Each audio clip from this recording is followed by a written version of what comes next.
the Family Matters show.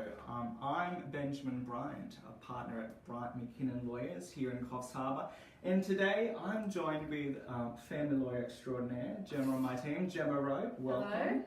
Hello. This person says, can you explain how the family report works? I have mine next week and I don't know what I can expect from it. Okay, so bit of background. I expect that this person is in the middle of family court proceedings about a parenting dispute, and that a judge has ordered that a family report be prepared. So the judge would, or the court, would appoint a family consultant who is usually a social worker or a psychologist who is specifically trained and experienced in dealing with families and with children. And they do a lot of reports as well. Yeah. They see kids and families That's all right. the time. So the court appoints this family consultant, and then the family consultant will contact the parties to arrange the date, the time and the place for this interview to take place. So I'm imagining that this person, this is where they're at. They know when it's going to be, where it's going to be, and they're a bit nervous about what happens next, what's going to happen when I rock up. So obviously every consultant has their own process and way of doing things, but you can generally expect that they will have, prior to the appointments, they will have read all your material that you would have put on to the court for both parties. So that's your affidavit, which states your story basically and the issues that are in dispute. Potentially they will have also read the subpoena material. So that could be things like school reports for the kids, police material, yes. Family and community services, if they've been subpoenaed, any material that they've provided. So they will be very well prepared when you rock up for your interview. So they'll have an idea of what they want to talk to you about and what issues they want to focus on. But generally you can expect that they're going to ask about your history, so even down to where were you born, what was your upbringing, where did you live, what was the nature of the relationship previously, what's been happening with the children in terms of parenting arrangements before the dispute occurred or whatever, what are the issues, and they're going to take it through, drill down and go into some depth with you. They're going to do that with mum, they're going to do that with dad, they could even do that with step-parents, adult siblings, maybe even grandparents. New partners, that sort of thing, and it's generally up to the discretion of the consultant who they're going to interview. They want to get a really good picture of what is going on with this family, and how can we come to, what recommendations can I give to help the court? Because essentially what they're doing is providing a report that's going to help the judge make a decision. That's right. So they've got, in a sense, two hats. They're there to investigate the factors or the risks that are identified by the parties and the parties' material and perhaps the subpoena material as well. But they're also there to investigate any risks that haven't otherwise been identified as yet. And they get their evidence or information by different ways. Each family consultant is different. They have a different style or process of doing things. Some practitioners, it also depends on the background as well, the family report writer's background. They might allow parties to ask an open question, allow parties to give a narrative and speak and get things off their chest. Or they could be quite methodic and ask a lot of questions to try and cover the field, as it were. So it's always difficult to manage parties' expectations as to what type of questions will be asked or what the exact process would be like. It's always different. And I think that's a great thing because we're there ultimately for the children. I mean, parties shouldn't be off preparing their responses or getting hyped up, and certainly shouldn't be doing it with their legal advisors. I think there should be some kind of organic response in that sense. And Gemma, I think it's also important to note that family violence and safety concerns can be quite live and quite strong concerns for particular parties. And so normally when the family report writer is appointed, and they make the first contact with the parties. They'll send out a letter saying, here's the proposed venue, the date and the times and things like that, and they'll actually invite the parties or the practitioners, they'll give them their phone number and invite them to make contact with them if there's any questions or if there's any concerns that need to be raised.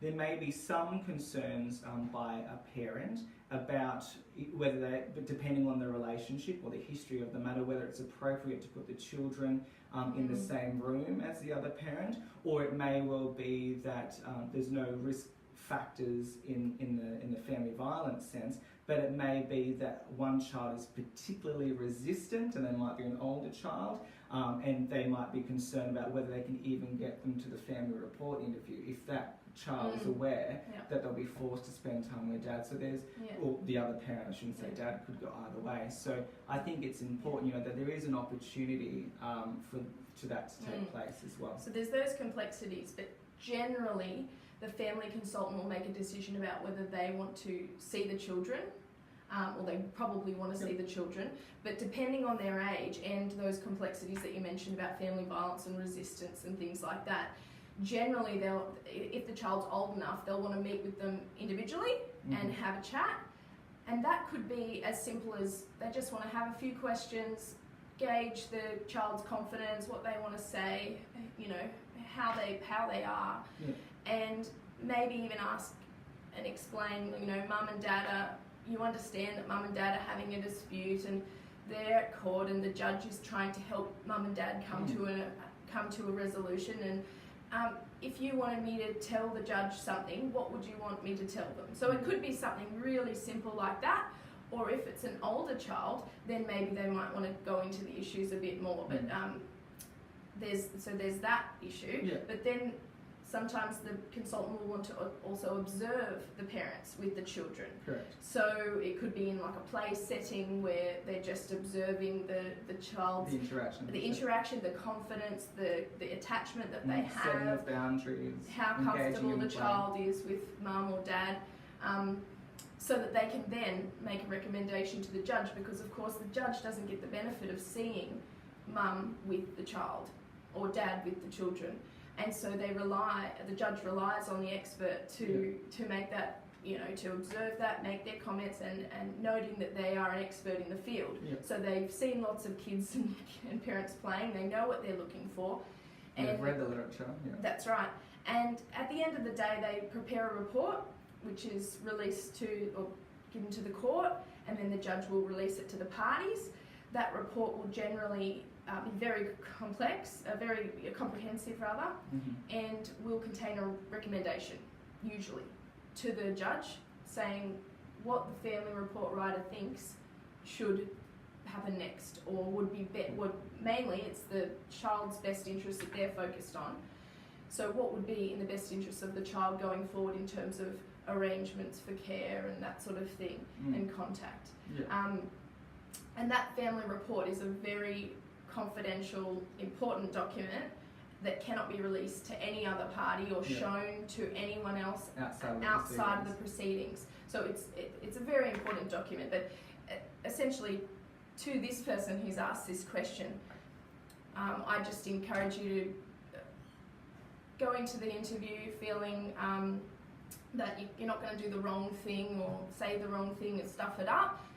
The consultant's going to direct the interview, and you just be yourself and answer the questions and try and be open and honest. And because the court, family reports is not a new thing, and they're very common. Most parenting matters, will end up in the family, at least have some involvement with a family consultant, whether it be a child dispute or a child inclusive conference or family report. And so what the court has done is they've actually designed some brochures that's available on their website, and we'll make sure they're available on our website as well. And there's one specifically in mind for family reports, and just helping people, in a sense, get an expectation of what they can expect. But like we said, it's all different. They're all similar in nature. They're all about identifying what's in the children's best interest and making recommendations forward. But specifically how each matter pans out, or how the questions are asked or what is asked, is absolutely unique to every situation. if this person has children that are going to be going along and they're nervous about what to tell the children about what's going to happen, because they may be nervous for their children's sake of explaining what's going to happen when I go in this interview with this person.